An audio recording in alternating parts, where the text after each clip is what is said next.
Hello, interns. Here we are. The moment we've all been waiting for. The moment that I systematically deconstruct the main characters of Rent, revealing them to be the terrible people that at least most of them are. Now, it should be stated this tally system I have created I have not tested and do not know how the scores will end up, but regardless, I will be posting it anyway, whether it proves my point or not. Here we have our board with, as of now, the 6 characters I know I want to be on here. Mark, Roger, Collins, Angel, Benny, and Mimi. I will be going through the synopsis of Rent the Broadway musical on Wikipedia and marking down every good and bad action that each character has to see how they rank overall and to see if they're terrible people. Now, this is a pretty long synopsis, so I think we need to get started. I'm going to be reading the whole thing, by the way, so you know what's going on in the plot. Act 1. On Christmas Eve in Manhattan's East Village, 2 roommates, Mark, a struggling filmmaker, and Roger, a rock musician, struggle to stay warm and produce their art. That is song tune-up number 1. I have no problems with people trying to produce art. Let's get that out of the way right now. No strikes so far. Mark's mother leaves him a voicemail wishing him a Merry Christmas and trying to comfort him since his ex-girlfriend Maureen dumped him. Should be stated, Maureen discovered that she's a lesbian and is now no longer dating Mark, but instead goes on to date her new girlfriend. And now here's our first strike coming. These strikes are going to be going to Mark and Roger, both in the bad column, because even on Christmas Eve, they are screening calls from their parents, refusing to communicate with them despite some financial backing. I want to make sure I actually get these fairly straight. We got a bad for Mark. And we've got a bad for Roger. Is that big enough? Yeah, that'll get the job done at least. You get the message. Okay, so there we go. Mark and Roger, both in the red thus far. Continuing on. Their friend Collins, a gay anarchist professor at New York University.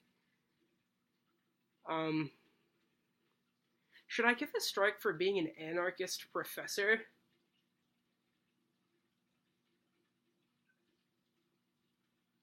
I think I'm going to. Like, if that's the way it's worded by someone who likes it, I'm terrified of what anarchist professor means. So I'm going to give Collins a strike right off the bat for being an anarchist, just kind of out of principle. Or I could just, because he's from NYU, give him a strike, but we'll just leave it there. Calls and plans to surprise them at their apartment. That's kind of nice, but is mugged before entering. See, these guys don't live in a nice neighborhood, in case you couldn't tell.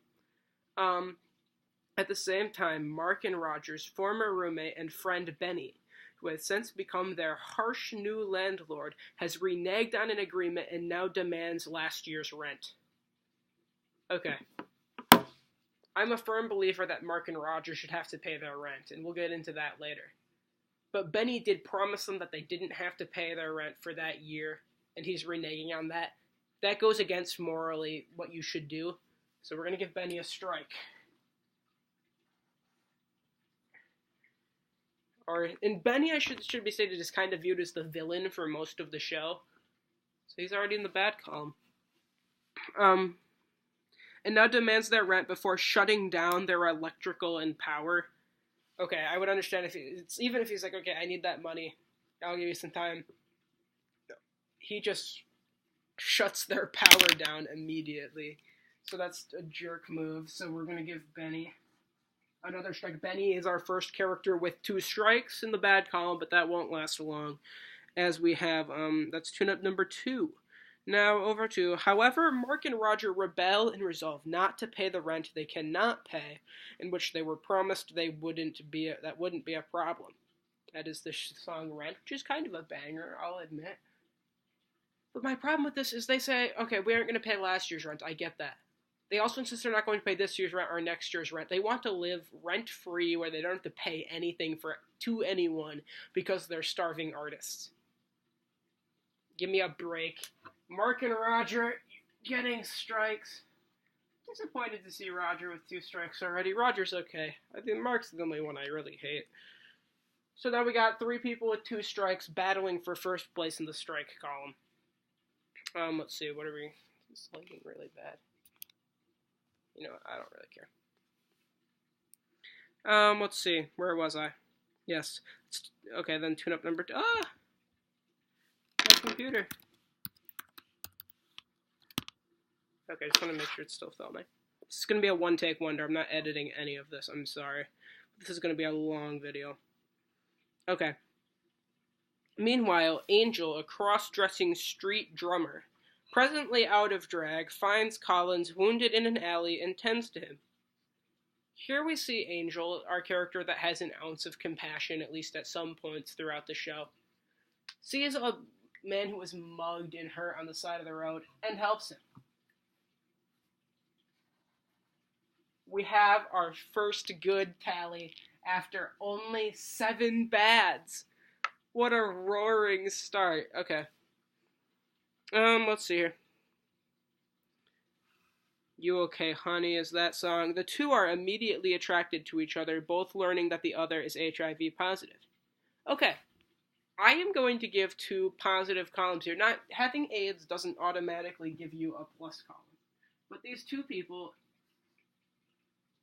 both have AIDS, something that you can easily give to other people, and they were upfront telling them so that they could avoid infecting others with this terrible and usually fatal disease. That's a plus in my book, for sure. So there we have Collins leveling out at 1-1, and Angel actually at 2-0, currently winning by a wide margin. It is revealed that Roger too has HIV, which he contracted from his last girlfriend, who committed suicide after learning her diagnosis. So Roger is in a rough emotional place. Not only is he infected, but suicide from a loved one who learned of that. It kind of sucks, which just caused Roger to fall into depression. That makes sense. I mean, totally. Mark goes to see one of Maureen's show. Maureen is his ex-girlfriend. She does this weird, like, performance art crap. Played by Idina Menzel, though, so good voice. And Roger stays at home. I don't think I'm gonna have Maureen. I don't really know that much about her, so I'm just gonna leave her alone. Yeah, I'm content with all that. Trying to compose on his guitar without success, Roger wishes desperately to write one last song to be remembered by before he dies. And then he sings one song, Glory, which I like. That's a good song. I'm not going to mark him down for only wanting to create art so he can be remembered. That's fine. I don't really care. Okay, now we have a wonderful description of our next character. An exotic dancer, junkie, and neighbor Mimi shows up at their apartment asking for help with lighting her candle. I'm not sure if that's, like, innuendo. Oh, wait, no, because the power's out. Okay. I thought that lighting your candle was a sexual phrase. Maybe it is. I would mark her down for being an exotic dancer, but I think I'm going to mark her down for all that crap later, so I don't think I really need to worry about Mimi's score. It's going to be pretty crappy. Flirting with Roger in the process, however, he is clearly hesitant to return her affections. Okay, because he knows he has AIDS. I think that's valid. There was a girl who's like a stripper, so she would be totally in for like a one-night stand kind of thing. But Roger's like backing out. At least I don't know. I low-key haven't seen Rent, so like I'm gonna say that he was like, no, I'm not gonna have like a one-night stand with you because I don't want to give you AIDS. I'm going to give Roger. Oh, I didn't write good and bad by Roger. Whatever, you get the picture. See, I am not a cruel person with my judging. I did not have to give Roger a tally there in the good column, but I did anyway. Oh wait, you can't see Mark's good column. Oh wait, it doesn't matter because Mark doesn't get any good. Oh wait, but you can't see Benny's either. Crap. There we go, that's better. Yeah, he's clearly hesitant to return her affections. Yep, light my candle. Meanwhile, Joanne, a lawyer and Maureen's girlfriend, so Maureen used to date Mark, but then she discovered she was lesbian, started dating Joanne, receives a voicemail from her parents. I don't remember what happened in that song. I listened to Rant yesterday, just to refresh me. I don't remember anything. It's probably something about Joanne being terrible, but not worth my time to figure out. At last, the missing Collins, because he was mugged, remember, enters the apartment presenting Angel, who is now in full drag, and shares the money she made and the amusing story of how she killed a dog to earn it. She was basically paid to murder some rich person's neighbor's dog.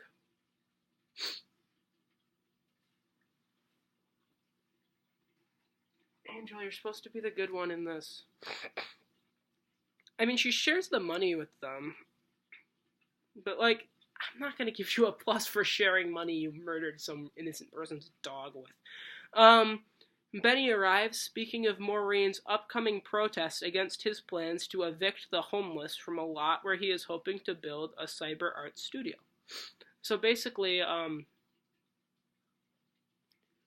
he owns some land, and he owns an empty lot, pretty much, and he's going to build, like, this art studio complex on it, and a bunch of homeless people live there, and he's going to evict them, because it's his land, and he doesn't want homeless people there, because he wants to build. I'm not doing a minus there for Benny. I think that's fine. You're supposed to hate Benny for this action, by the way, because capitalism sucks. And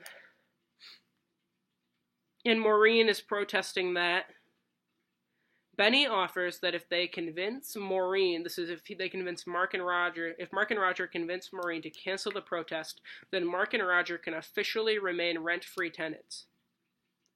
I'm putting Benny a plus here. He's saying, I could get the police involved with this, no problem, and end this protest, but I would rather we just settle this normally, and I'm going to let you live rent-free forever in this awesome studio that I am making. That is a good offer. And Mark and Roger say, no, we're not going to do that. I'm considering a column of, like, bad life choices. But honestly, I think I'm going to leave Mark and Roger where they are for now with this action. Because, like, they're turning down, like, an easy opportunity to, like, get money, which is kind of a negative. But they're also not, like, hosing their friend. So I'm just going to say that I'm counting Maureen as a friend. I'm going to say that that's a wash. Yeah. Mark leaves to fix Maureen's sound equipment for the protest. Okay, Maureen's equipment isn't working, and he offers to go.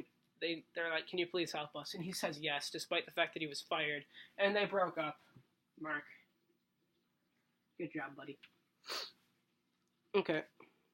Mark leaves to fix Maureen's sound equipment for the protest, unexpectedly meeting Joanne at the stage. Initially hesitant with each other, the two eventually bond over their shared distrust of Maureen's promiscuous behaviors, because Maureen's, like, a terrible person. And they've both been through that since they've both dated Maureen, so they kind of bond. It's called a Tango Maureen. I'm just going to leave that the same. Again, I'm not even having Maureen in here because I don't really know what she's up to most of the time. Mark joins Collins and okay. They go to an HIV support group meeting where all these people are sharing their hearts and their stories. And partway through, Mark walks in late, interrupts it so that he can record their meeting for his film. Mark, buddy. You just got a good check. Now you're still 2 in the red. Come on, Mark. Get with the program, bud. Well, Mimi attempts to seduce Roger alone in their apartment. Mimi. Really? Oh, plus she has AIDS, too. You don't know that yet, but... Also, she was... Not only was she trying to seduce a man, she was also going to give him AIDS without telling him.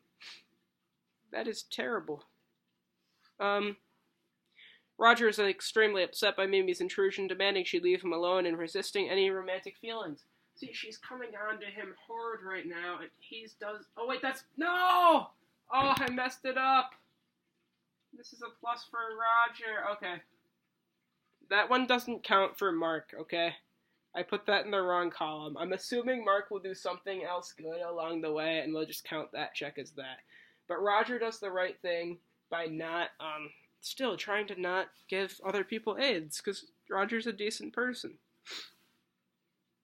After Mimi leaves, Roger reflects on his fear of dying an undignified death from AIDS while the life support group echoes his thoughts. Yep, that's fine. I'm so angry. I gave Mark a good check by mistake. Now it's gonna look like Mark's a good person. That's part of the video. Collins, Mark, and Angel protect a homeless woman for police harassment. And the thing here is, Collins and Angel do this to be good people. They get good checks.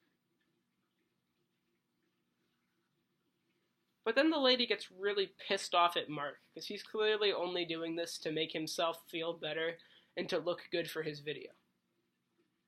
And she, swears at him a whole bunch. Mark doing these things for self-serving reasons. Maybe I'll count part of, half of that as a good for Mark, so that it, gets that second check I messed up. Either way, it's 2 or 3 in the negative, depending on how you look at it. To lighten the mood, Collins talks about his dream of escaping New York City to open a restaurant in Santa Fe. It's like Newsies. Yeah, it's fine. I'm not gonna do anything there. Soon, Mark leaves to check up on Roger, and well alone, Collins and Angel confess their love for each other. I'll Cover You, that's a pretty good song. I'm not gonna mark any. I could mark good things, but yeah. Joanne hectically prepares for Maureen's show, trying to balance all the people calling her. Once again, we're kind of ignoring Joanne and Maureen, because it's going to be super long anyway. Before the performance, Roger apologizes to Mimi, inviting her to come to the protest and the dinner party his friends are having afterwards. Okay, Roger feels bad that, he got angry at her because he was trying to not give her AIDS. I'm just going to leave it. Same time, police, vendors, and homeless people prepare for the protest. Christmas bells. Maureen begins her avant-garde, if not over-the-top performance based on Hey Diddle Diddle. See, we're ignoring that. At the post-show party at the Life Cafe, Benny arrives, criticizing the protest of the group's bohemian lifestyle. In response, Mark and all of the cafe's bohemian patrons defiantly rise up to celebrate their way of living. I think they trashed the place, too. I feel like that's a thing, but I don't remember, so I'm just going to leave it. That's La Vie Boheme, which is a famous thing, kind of what it was based off of, I think. Mimi and Roger each discover that the other is HIV positive and hesitantly decide to move forward with their relationship. So they both acknowledge that they both reveal the fact that they have a disease. Again, we're marking that in general as a positive thing. Okay, so Mimi's 1-2. Roger's 3-2. Roger is now in the green right now. I like Roger. He's fine. Plus, I saw the original actor Adam Pascal when he was on tour for Something Rotten in Lansing, so I kind of like him for that, too. Joanne explains that Mark and Roger's building has been padlocked, and a riot has broken out. Roger and Mimi, unaware, share their first kiss, and the celebration continues. Okay. The cast lines up before the plot of the second act begins, affirming that one should measure life in love. That is the famous song, Seasons of Love. It's a really good song, but I'm not going to mark anything for that. Afterwards, Mark and Roger gather to break back into their apartment with their friends. Mark and Roger don't pay their rent, get locked out of their building, and then they break in. Roger, you were just in the green! Notice Mark is the first character to eclipse 5 strikes. Good job, buddy. And that second good is questionable at this point. A new voicemail reveals that Mark's footage of the riot has earned him a job offering at the tabloid news company called Buzzline. He gets a job offer. I don't remember if he takes it yet, so we're just going to leave that for now. We're going to table that one. The others finally break through the door just as Benny arrives, saying he wants to call a truce. So they break in. I feel like there are people besides Mark and Roger there, so other people might be getting strikes later. Saying he wants to call a truce. Oh, yes, Mimi's there, too. That's going to be a bad check for Mimi. That's her third. Revealing that Mimi, who used to be his girlfriend, convinced him to change his mind about locking them out because she was, at least from what I can decipher, she was, doing it with Benny. She's cheating on Roger and Benny's cheating. It's some problems here. Actually, I'm going to mark Benny as bad, too, because he's basically sleeping with her in return for her. Yeah, he's just taking advantage of her as well. So that's a strike for each of them. Mimi denies rekindling the relationship with Benny, but Roger is upset. Although they apologize to her, Mimi goes to her drug dealer for a fix, so Mimi goes and solves her problems with drugs while also lying to her boyfriend. Mimi just jumped a 6 strike. Look, she's past a mark. Whew! That was a rough stretch. I might have been a little cruel there to Mimi, but whatever. Maybe I'll make it up to her later. Around Valentine's Day, Mark tells the audience that Roger and Mimi have been living together, but they are tentative with each other. It is also told that Maureen and Joanne are preparing another protest, and during rehearsal, Maureen criticizes Joanne's controlling behavior, and Joanne criticizes Maureen's promiscuous mannerisms. They break up dramatically following an ultimatum. Again, we're just going to ignore that. About 20 minutes already. That's why we're ignoring that stuff, because there's a lot of stuff in there. Time progresses to spring, seasons of Love B, but Roger and Mimi's relationship is strained by Mimi's escalating heroin usage. Yeah, that's a given. And Roger's lasting jealousy and suspicion of Benny, because I think he thinks they're doing it, Benny and Mimi. He doesn't trust his friend. Each alone, Roger and Mimi sing of love and loneliness, telling each other how they feel, but they're alone, so they don't tell each other, so it's terrible communication. I'm not going to give them bad checks for terrible communication, that's fine, whatever. Telling each other, that's just a character trait. Telling each other how they feel as they watch Collins nurse Angel, whose health is declining due to AIDS. We're going to give Collins a positive check here. Because, he's taking care of Angel in time leading up to her death, and they all know she's going to die, but they continue to fight anyway. I respect that. By the end of the summer, Mark continues to receive calls offering him a corporate job at Buzzline. He could okay, I'm giving Mark a bad check here. He refuses to take a job doing what he wants to, making film for a company, because he's an artist. You could solve all your problems with this for this terrible, idiotic action and bad role model. Oh, I should probably just start a second row. Whatever. Not doing that with Mimi, so whatever. Mark, just get a job, bud. A dance is performed representing all of the couple's sex lives. I'm kind of curious what that looks like now, how it compares to them. Bad idea. Reprise and waitress, I bet it's similar to that. Where was I? At the climax of the number, the two former couples break up and Angel suddenly dies. At the funeral, the friends briefly come together to share their memories, with Collins being the last to reminisce. I'll cover your reprise. That's a really good song. That's a good one. I'm not going to give any people any pluses for being decent people after their close friend passes away. That's just common decency. Mark expresses his fear of being the only one left surviving when the rest of his friends die of AIDS. Mark being the only one who's not slowly dying of AIDS makes it all about him.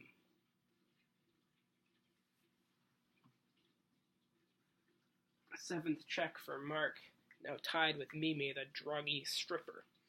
Tells you a lot about Mark. Let's see here. He finally accepts the corporate job offer. There we go. That's number 2 for Mark. Now we're even, Mark, because you took that job. Nice work, buddy. Now you're only -5.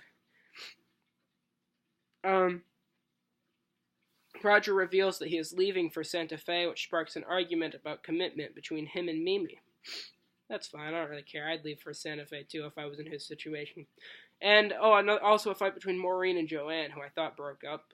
I'm just confused. Collins arrives and admonishes the entire group for fighting on the day of Angel's funeral. Yeah, Mimi and Roger, you can't make this. You can't start quarreling between the two of you in this situation when Collins is going through this crap. That's just not what good people do. So we're giving each of you checks, putting Mimi back in the lead. I consider giving Collins a plus there, but we're just going to leave it. Causing Maureen and Joanne to reconcile, but not Mimi and Roger, the group shares a sad moment, knowing that between deaths and leaving, their close-knit friendships will be breaking up. Everyone leaves except Mark and Roger, so Mark tries to convince Roger to stay in New York. Roger, unable to handle Mimi's declining health, becomes angry with Mark and leaves. Mimi returns to say goodbye, overhears everything Roger says, and is terrified, agrees to go to rehab. Thank you, that's what decent people do. When you're in situations with that kind of drug usage in your life, you need to go get help. And she made the right choice. We're going to give her a good there. Collins is forcibly removed from the church, being unable to pay for Angel's funeral. But I hate to give him a strike here, but you can't pay for it, then you just have to leave. Don't make them drag you out. Like, that's just not the way you handle that situation. Go out, leave the church willingly, bud. Okay, come on, buddy. You're supposed to be the good one here. You're an angel. You need to make better choices than that. Benny shows compassion by paying and offering Mark and Collins drinks. Good job, Benny. Shows compassion. Something only Angel has done before this. Collins accepts, causing him and Collins to rekindle their old friendship, but Mark has to turn down the offer due to work commitments because he has a job. What do you know? Leave that all the same. My phone's going off, sorry. Sometime later, both Mark and Roger simultaneously reach an artistic epiphany. Roger finds his song in Mimi, and Mark finds his film in Angel's memory. Roger decides to... So, basically, Mark uses his friend's death from AIDS as a means of creating his dream film and becoming famous off of that. We're going to give Mark another check in the negative. Great going, Mark. Roger decides to return to New York in time for Christmas while Mark quits his job to devote his efforts to working on his own film. More of a life choice, but that just really triggers me, which is why he's getting negatives for that. The characters' parents, concerned and confused about their respective situations, leave several worried messages on their phones because they still are ignoring their parents. That's not right. So that's going to Mark up to 10. Good job, buddy. Christmas Eve, exactly 1 year having passed, Mark prepares to screen his now completed film to his friends. Roger has written his song, but no one can find Mimi for him to play it to. Benny's wife, discovering Benny's relationship with Mimi, has pulled Benny out of the East Village. So we confirm he's been cheating on his wife for a long time. Benny, that's number 4. Discovering that they pulled him out of the East Village, the power suddenly blows and Collins enters with hands full of cash, revealing that he reprogrammed an ATM at the grocery store to provide money to anyone with the code Angel. This only counts as 1 strike, but in the loving memory of Angel, the only person who's in the positive in this story, he and his friends steal large sums of cash from a local ATM.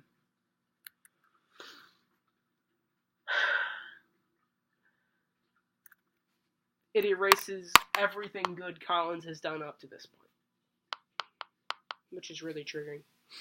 Now some crap about Maureen and Joanne. Oh wait, they find Mimi, who's been homeless and is now weak and close to death. She begins to fade, telling Roger that she loves him. Roger tells her to hold on, and as he plays her the song he wrote for her, revealing the depth of his feelings for her, Mimi appears to die. It abruptly awakens, claiming to have been heading into a white light, before a vision of Angel appeared, telling her to go back and stay with Roger. The remaining friends gather together in a final moment of shared happiness, and resolve to enjoy whatever time they have left with each other, affirming that there is no day but today. Well, there we are. Time to examine one last time. We have Benny, the de facto villain of the film because he tried to make people pay and was believing in capitalism. He ends at 2 good, 4 bad. None of his are that bad. None of his are that good. Like, that's not terrible. We have Mimi, one of the characters you're supposed to look to. Drunk, stripper. She ends with 2 good and 7 bad. Like, that's really... And one of her good was simply revealing that she has AIDS and to someone who she tried to infect several times. So, like, pushing it, she's a terrible person. We have Angel. 3-1. The only person who shows any level of compassion or soul in this. But what is that memory used for? For Collins to steal money in her name. It's downright disgraceful action from Collins, one of our 2 people that showed any decency or human love in this story. We have Roger, who ends at 3-5. I think Roger did his best. I can respect Roger. He's a character that I don't hate. I feel like he was trying to do the right thing. Of course, the same thing cannot be said for Mark. Mark ends at 2-10. That's really terrible. He did terrible things throughout, well, not really terrible things, but so many things for his own personal gain, only looking at himself, believing he should be able to live freely because he's an artist who refuses to take a job, sneaking cameras into meetings of people with AIDS. And now, I understand that oftentimes your main characters that you are eventually supposed to look up to do bad things. But I think it's important to examine the reasons that they did it, which is why we are going to bring up another character or two from famous Broadway musicals. The musical Dear Evan Hansen, probably my favorite Broadway musical. Our main character, Evan, does many things that would put him in the bad column. He lies to a family, telling them that their son loved them, creating a false story, false friendship, false identity, false life. Even goes as far as to use this to get the girl of his dreams. He's lying throughout this whole thing. His entire life becomes a lie. He almost gets sent to college for free for this lie. His life is being made because of a lie. He would be really deep in the bad column until you examine why he did it. He lied in the first place because he wanted a mother to be able to sleep after her son's suicide, believing that her son loved them and cared about them. He lied to the boy's sister to believe that he cared about her. Everything he did was for a reason.